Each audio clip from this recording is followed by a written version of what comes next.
Anheuser-Busch, and I believe this is one that you were taking a look at, isn't it? Yeah, so Anheuser-Busch decides to sell 8 of their craft beer brands to a cannabis company, right? Tilray, So, right?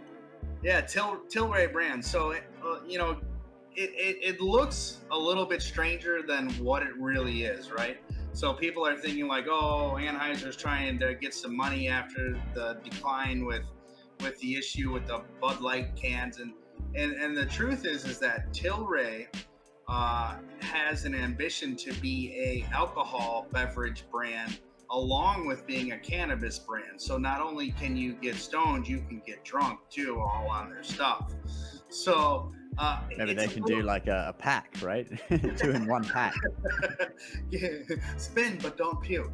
You get a No, joint and a can of beer. It's like a can of beer with a joint taped to the side of it, right? yeah, but interestingly enough, I don't know how that will work because federally in the United States, it's completely illegal. That might work in Canada where it's federally legal in other places. But Tilray in 2020 merged with a company called Euphoria, which was a medical cannabis company, but they also owned Sweetwater Brewing out of Atlanta.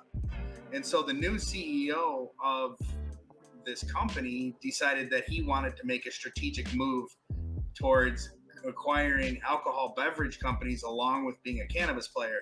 And in the United States, it makes a lot of sense to me when I started to really break it down. I said, how do you get over the hump of being A, uh, a world of well-being. Look at that. yeah, well, yeah, right. The world of well-being, exactly. I mean, maybe for the medical marijuana, but getting stoned and getting drunk. Yeah. I mean, it makes people feel better. Whatever. Just like drinking alcohol, right? It's all the For same your realm. well-being. Yeah, it's all the same realm. But fundamentally, it's interesting because in the United States, you have all these restrictions against cannabis advertising becoming popular. Each state has its own laws and regulations, but you have Tilray, which alcohol is completely legalized across the board. So now they make these purchases to become an alcohol player, but everybody also knows they're a cannabis brand. So it's the ultimate way to market your cannabis company on a national scale.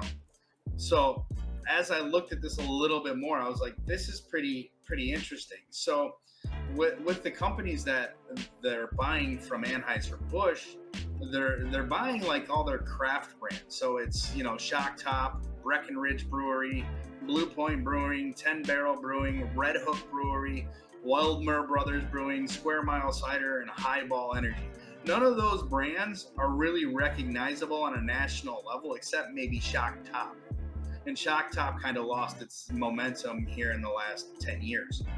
And so it's really interesting to think about, like, they've now positioned themselves to be the 5th largest brewing company in the United States when it comes to craft brew, this Tilray Cannabis Company. So, Wow. yeah, it's smart. When I really look at it from a marketing advantage point for the cannabis world, it's really smart. Get into the alcohol business. The federal government in the United States will allow it to be profitable, allow it to be monetized publicly across all platforms. You're able to leverage lending, which you can't do in the cannabis industry right now.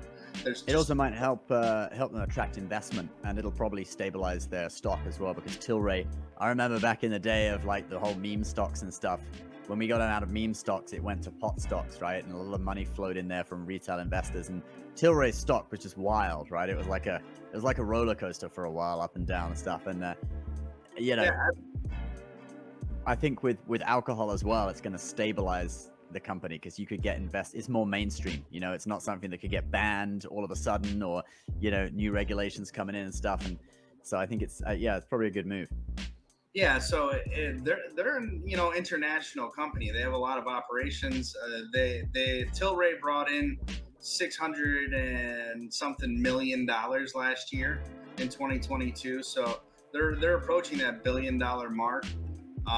In Canada, they're the number 1 in flour, oils, and concentrates, number 2 in pre-rolls, number 4 in vapes. So they're top 10 in all the major cannabis consumer indexes in Canada, and they have a 13% of the entire market in Canada. So they're substantially large. But they also had the one called the Green Flash and Alpine, which were brewing companies that they purchased in 2022 that are based out of San Diego for 5.1 million. So now it's expected that they're going to pay 85 million for these 8 micro brands from Budweiser.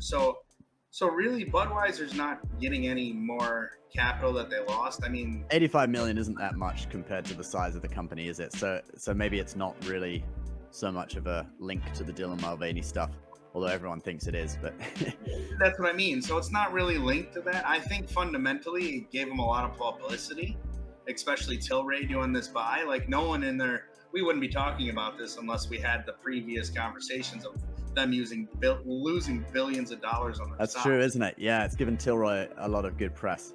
Yeah, so they're taking advantage of it. Right time, right price, right place.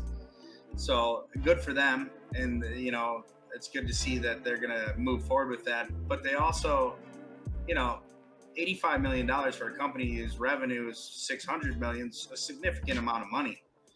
So we'll see how the stock turns out. But